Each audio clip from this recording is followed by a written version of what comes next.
પોરબંદરની ભાવસીજી સરકારી હોસ્પિટલમાં ફરજ બજાવતા 53 જેટલા કર્મચારીઓનો છેલ્લા 2 માસથી પગાર ચૂકવવામાં આવ્યો નથી, જેથી આ કર્મચારીઓએ આજે હોસ્પિટલના ઉચ્ચ અધિકારીઓને રજૂ કરી હડતાળની ચીમકી ઉચ્ચારી છે।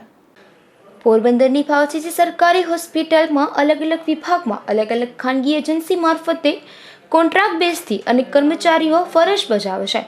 હોસ્પિટલમાં ટ્રોમા સેન્ટર હેઠળ 53 જેટલા કર્મચારીઓ ફરજ બજાવે છે, પરંતુ આ કર્મચારીઓનો છેલ્લા 2 માસથી પગાર ચૂકવવામાં આવ્યો નથી, જેથી આજે આ કર્મચારીઓ હોસ્પિટલના સિવિલ સર્જન અને આરએમઓને રજૂઆત કરી હતી અને આગામી દિવસોમાં જો પગાર નહીં ચૂકવવામાં આવે તો હડતાલની ચીમકી ઉચ્ચારી હતી। આજે અમે બધા ભાવસીજી હોસ્પિટલ પોરબંદરના કર્મચારીઓ કરાર આધારિત છે, એ બધા છે એ પગારની સમસ્યાને લીધે અહીંયા ભેગા થયા છે।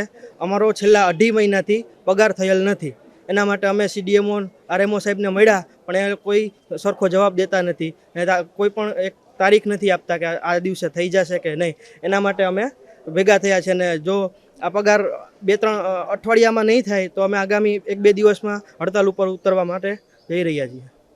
ભાવસીજી હોસ્પિટલ સિવિલ અમે 51 જણા કર્મચારી છીએ, અમારો પગાર આજે 2.5 મહિનાથી નથી થતો।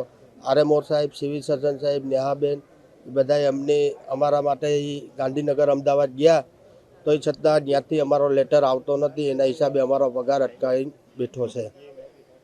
આ કર્મચારીઓના પગાર બાબતે તાજેતરમાં હોસ્પિટલના આરએમઓ અને સિવિલ સર્જન દ્વારા ગાંધીનગર ખાતે રૂબરૂ જઈ અને તાત્કાલિક નિરાકરણ કરવા પ્રયાસો પણ હાથ ધરવામાં આવ્યા હતા। અશોક થાનકી, ગુજરાત ન્યૂઝ, પોરબંદર।